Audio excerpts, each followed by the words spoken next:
what they called wage slavery, renting yourself to an owner, was not very different from chattel slavery, what they were fighting the Civil War about. And you have to recall that in the mid-19th century, that was a common view in the United States. For example, it was the position of the Republican Party. It was Abraham Lincoln's position.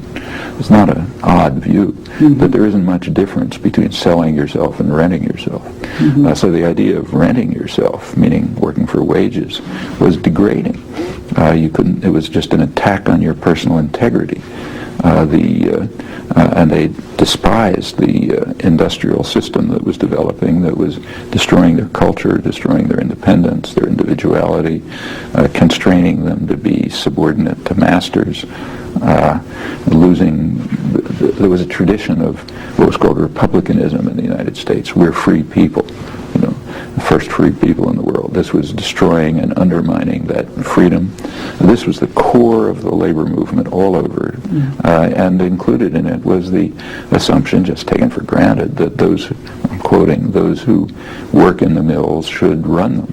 In fact, one of their main slogans, I'll just quote it, was they condemned what they called the new spirit of the age, gain wealth forgetting all but self. That idea that you should, the new spirit, that you should only be interested in gaining wealth and forgetting about your relations to other people, they regard it as just a violation of fundamental human nature.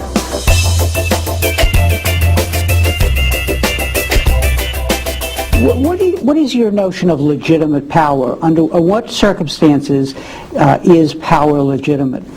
Well, the core of the anarchist tradition, as I understand it, is that power is always illegitimate unless it proves itself to be legitimate.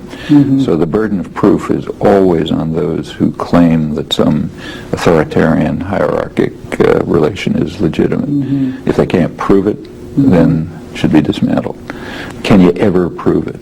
Well, it's a heavy burden of proof to bear, but I think sometimes you can bear it. But the question that always should be asked, uppermost in our mind, is why should I accept it? It's the responsibility of those who exercise power to show that somehow it's legitimate. It's not the responsibility of anyone else to show that it's illegitimate. It's illegitimate by assumption.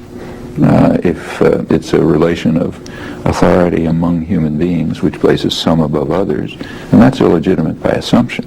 Unless you can give a strong argument to show that it's right, you've lost.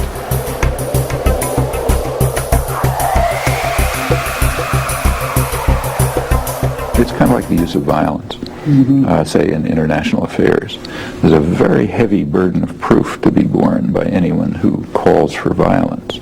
Maybe it can be sometimes justified. Personally, I'm not a committed pacifist, so I think that yes, it can sometimes be justified. So I thought, in fact, in that article I wrote in 4th grade, I thought the West should be using force to try to stop fascism.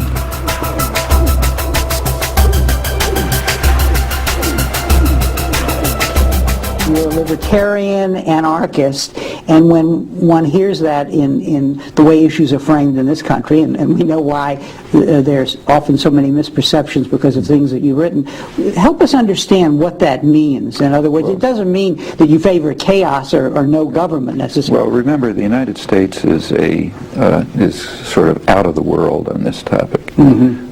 Britain is to a limited extent, but the United States is like on Mars. So here the term libertarian means the opposite of what it always meant in history. Libertarian throughout modern European history meant socialist anarchist. It meant the socialist movement, the workers' movement and the socialist movement, it sort of broke into two branches roughly, one statist, one anti-statist. The statist branch led to Bolshevism and Lenin and Trotsky and so on.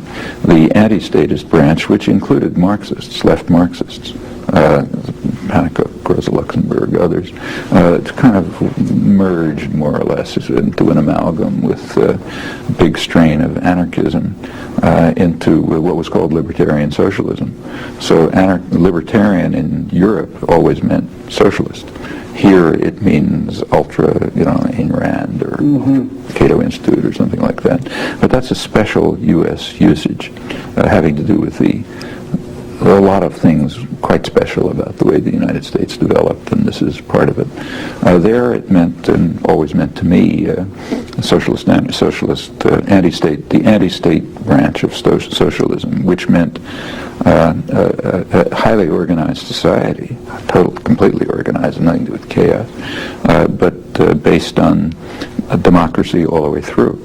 That means democratic control of communities, of workplaces, of federal structures built on systems of voluntary association spreading internationally. That's traditional anarchism.